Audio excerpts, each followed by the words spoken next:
Hello there, welcome back. Ungainly Titan here, and this is another Valkyria Chronicles playthrough, and I am continuing on from the previous video on the Marbery shore. Certainly one of the more difficult fights that I've had so far. The enemy proven to be very tough, and I think I would have been better off prior to this, having spent more of my efforts playing the skirmish games just to level up the troops. So I've gotten in the previous video as far as the second base, the most northerly base, and that's the easy bit. I actually made it to that bit right at the very first attempt at this, but usually around turn 14 or 15. So it seemed to me it's the first time that I actually ran out of time. I mentioned this in part one of this. I ran out of time several times to complete the mission, and just wasn't deploying the forces efficiently, or making my command points efficient. So it's become much more important that your command points become efficient as you're playing up the game, and these bunkers are pretty indestructible. Now that one isn't indestructible. That's a destroyable one, but the two ones further south are completely indestructible, and it's kind of important that I take the next base. Now the only thing now is that with practice, I've gotten pretty efficient at taking the first base, so that I actually have plenty of turns left in order to do this. Now you can destroy that second bunker, that bunker that's the nearest one to me at the moment, that's holding up my troops. That one is pretty much indestructible. But what I'm doing here is I'm dropping a mortar round on the near base, because the enemy are bringing on reinforcements. There's quite a considerable amount of reinforcements. I'm not exactly sure how many, but there's at least 2, possibly 3 or 4 enemy troops sitting below there at that base that would slow me down, and was the major source of my slowdown beforehand. By dropping a mortar round on this turn on them, where beforehand I was never in a position to do it. I mean, I could do it, but it wouldn't have made the same impact. And what I'm doing here is I'm dropping a smoke round in front of that bunker, so that I can get a scout, Rosie, or some of the faster moving troopers around the back of that location, so as to blow up the Ragnite fuel source at the back that's used to power out the bunker. That will take care of the bunker and then get rid of it. It'll also get rid of the smoke rounds, so you'll be actually able to see what I'm doing. Because it's actually quite easy to get lost in these things and waste your movement going around in circles. I have had it happen to me. So there is the Ragnite. Here's the hand grenade. The edge of the bunker will shield Alicia from the blast. We blow up the bunker and it's gone. It's the only one we can do it to. The other two will have to be passed through by basically putting out a smoke round and just making the troops invisible as they move through it. We can leave Alicia where she is. There's a single shock trooper between me and my objective at this point in time, but I have at least 3 shock troopers to bring to bear on the problem. So we start off with Hannes. There is the usual landmines lying around the place, and we're kind of at the limit of our movement. And he is partially sheltered by the hedgehogs, so let's either move the hedgehogs or himself by dropping a hand grenade. And the hand grenade does its job. It dumps him actually forward of the hedgehogs. So he's not getting any cover now. Well, he's close enough now to draw aggro, but that's okay, because the rest of my troopers won't be able to get as far as Hannes. Although Vise might. I don't think Rosie will. So Rosie, you're up. Go for it, girl. And down she goes. First stop, she's in direct line with Hannes, so she can't really engage the enemy trooper, because to do so would be to shoot Hannes. Not even sure if I could target him from here. Anyway, I want to get Hannes in on the fight as well. So by the two of them being side by side, your man's out of the question. He's out of the action straight away.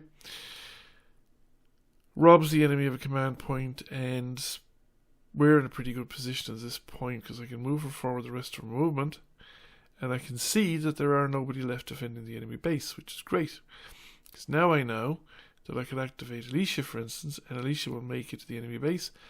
I'll capture that base.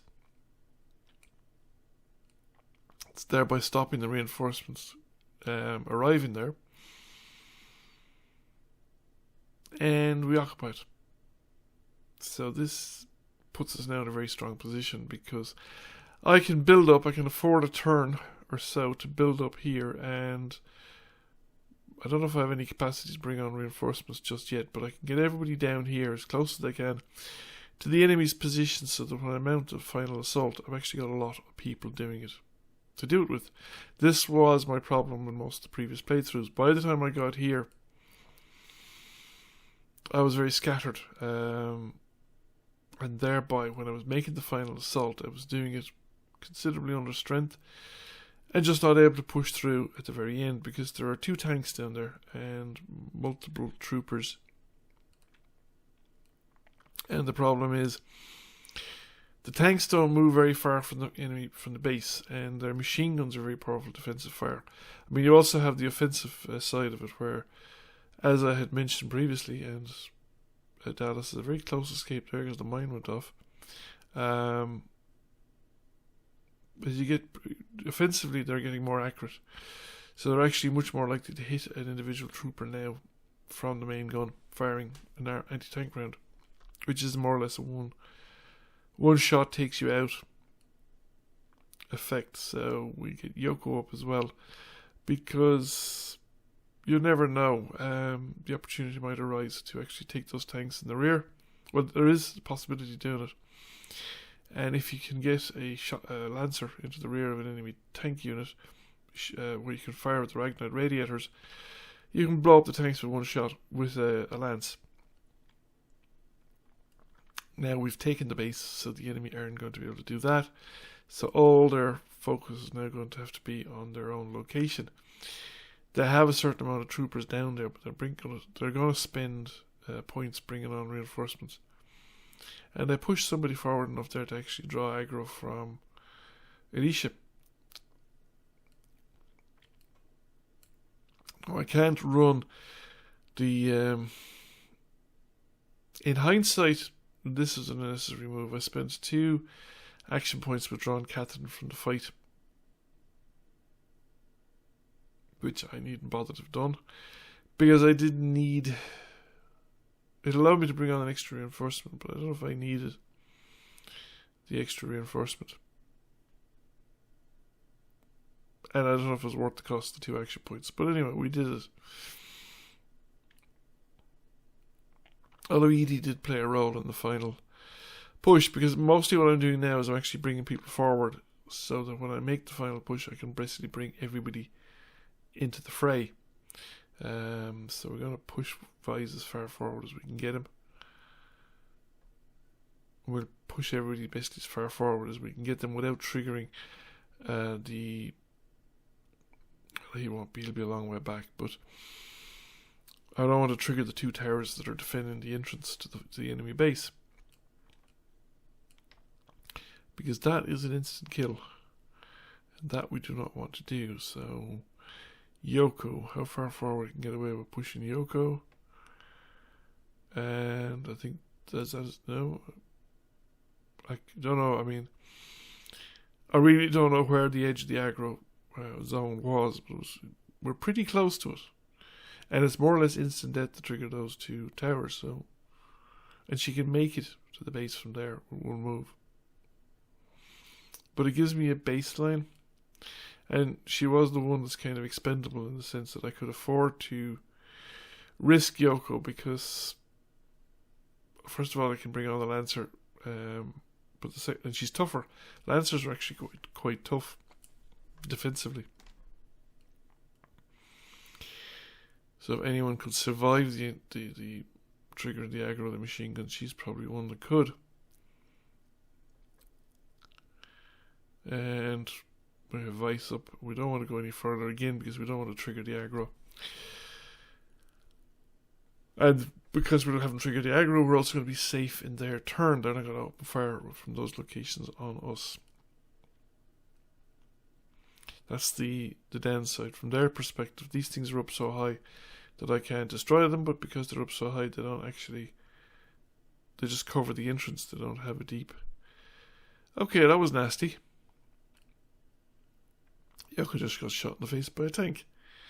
And this guy's coming forward a little bit. But not enough, because he has learned his lesson. This tank fires too, but he hits the side of the building. And around we go to my turn again. So, shock trooper in the front we want to get rid of. We want to probably get rid of any other shock troopers that are forward of the tanks. And then we want to infiltrate, put people around the side of that warehouse. So, first off, we need a smoke round. So I'm just dropping this one in as close to the guy in the front as possible, because I know he's there. And what the hell, why not? It might kill him. Sure enough, it did. And it also got rid of his cover. Then I activated the tank again. And this time I wanted to drop a smoke round. But I screwed up. And I forgot to change my rounds. Well, I did. I changed my round, but I changed it to a mortar round, not a smoke round. Damn it. That's 2 action points that I needn't have spent. Right, let's do this again. Do it properly this time. Okay. Machine gun. Is there a smoke? Yes. Excellent. Is there a smoke round out?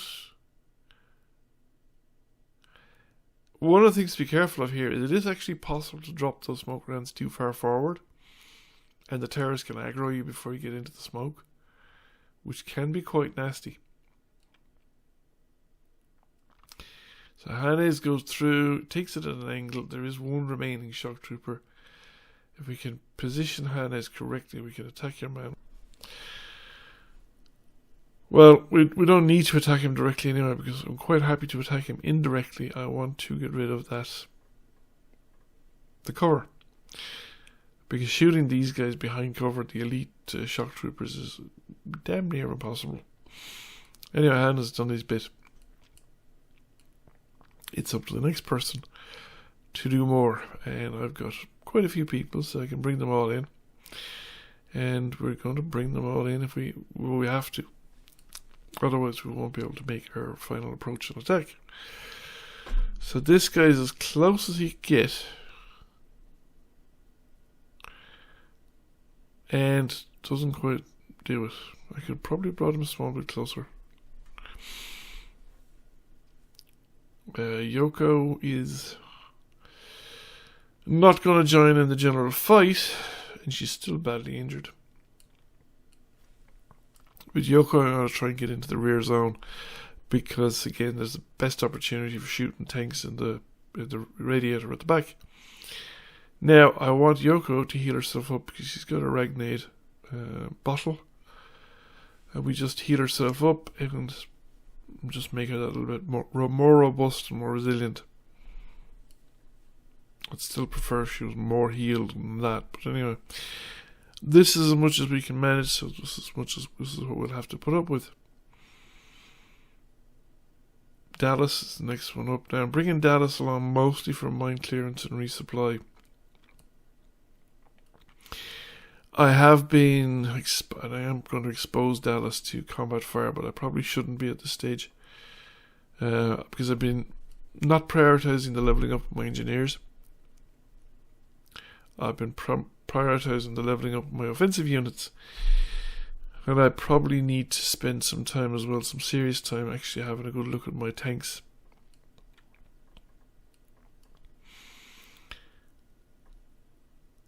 Right, back it. Not quite, we're not quite close enough, and we haven't quite got rid of him. He's very low though. And that's Edie. Rosie is next one up. And what I'm hoping now at this stage is that I'm hoping that Edie and Rosie and those are actually farming enough not to trigger, when the smoke goes away next round, they don't trigger aggro from the machine guns behind them. Now Rosie's after losing here because her desert allergy thing is triggered. So she's not quite as effective as she normally would be, and I normally expect her to be, and this guy's still alive. Not by much, but he's still alive.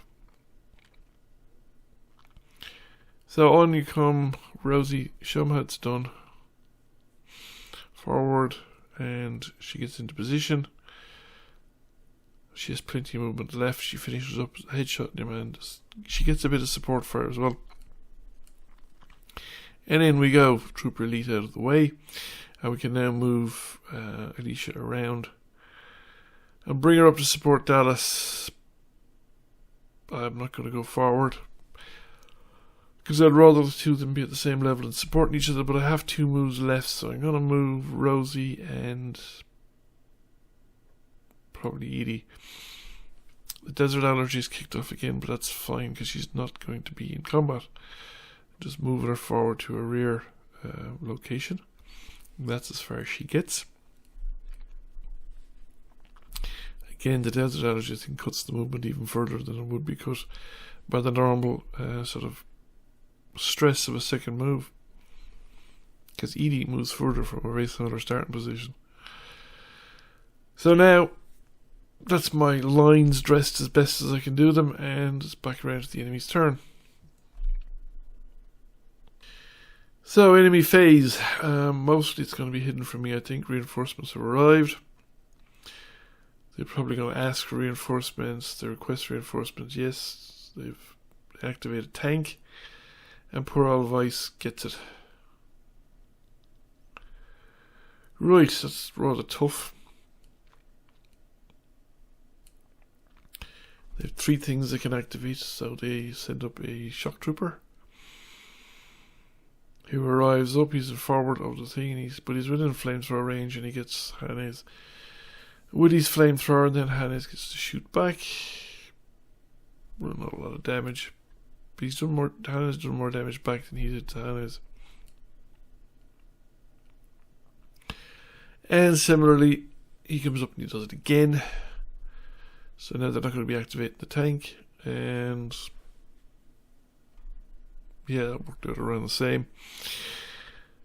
And something else happens again, and this is the 3rd one. And this guy flames his own ally as well as Hannes. And Hannes is pretty sick now, but he's going to fire back, and he nicks both of them, and they're both facing him again at the end of the round. So back around to the galleon move, and it's now my go. Plenty command points, no need to activate anything. I've got as much troopers on the line as I'm going to get. Any more bringing them on is going to have to be brought on as replacements for other people. We have to get rid of this mine, so I can safely bring up my rest of my troops. And I'm going to risk Dallas at the corner.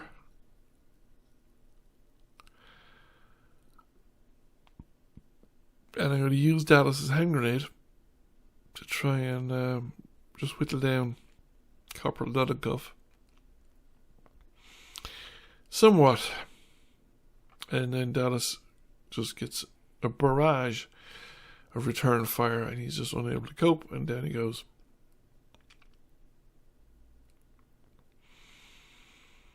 Squad roster is full, so I can't bring on any further reinforcements. Alicia is probably not the best one to start with. So we start with Edie. Edie comes out. Dallas is evacuated. I could bring on somebody now, but I don't know if I'd get them into the battle in time anyway, so bring Edie around. Ideally, I was hoping to be able to just face Nonenkoff alone, but he fucker ducks around, and Edie is receiving fire from both Nonenkoff and the tank. She's in pretty low health, so I can't afford to activate her again.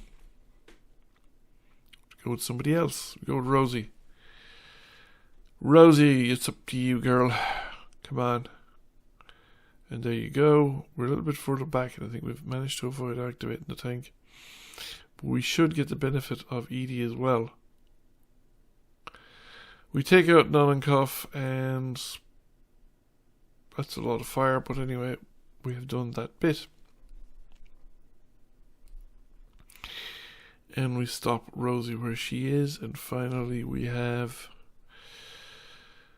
who else? Well, we got Alicia.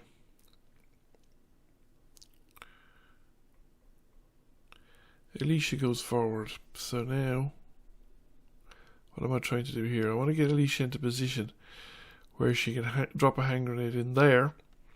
Again, to get rid of the cover. So as to make it easier for the shock troopers to go in there and do their job. It also has less obstacles to run past when you're trying to get in. Now, Yoko. We bring Yoko up anyway. I don't know if we're going to have the opportunity to do much with her. Well, we can fire a rocket at your man and we get the Scout Elite. We actually do damage, but we don't blow away the cover. So the Scout Elite's actually pretty low, poor health now. Time for orders. The Universal Heal order is a really good one. It allows it's a 2 action point order, so it allows all the units to heal. And they don't heal up completely, but they do heal up a considerable amount. So they become more usable again. And then I can give another order. I don't want to spend too many action points, but what I'm going to do is I'm going to give an evade boost to Rosie. She's the best shaped trooper and basically means that she gets a higher chance of evading supporting fire coming in at her when she's advancing. So she's in a reasonably good chance of surviving the incoming machine gun fire for long enough to get right up into the face of that scout and blow him away. So there she is. She's still intact. Got more than half her hit points, and she blows away the Scout Elite. Which now means that all I need to do is get somebody up to that flag, and we've won. Rosie doesn't do it because she doesn't have the movement points. It doesn't matter that the other 4 enemy units are still active. As long as we take the base, we've won the fight. We've won the scenario, and the remaining enemy units will be mopped up in time. Now, off we go, in we go, round we go, up to the thing, flag occupied, scenario 1. Operation complete. Thank you for watching. I hope you enjoyed the video. If you did, please give it a like and a share. Feel free to comment. If you have not already done so, please subscribe to the channel. I will catch you all again soon. Bye for now.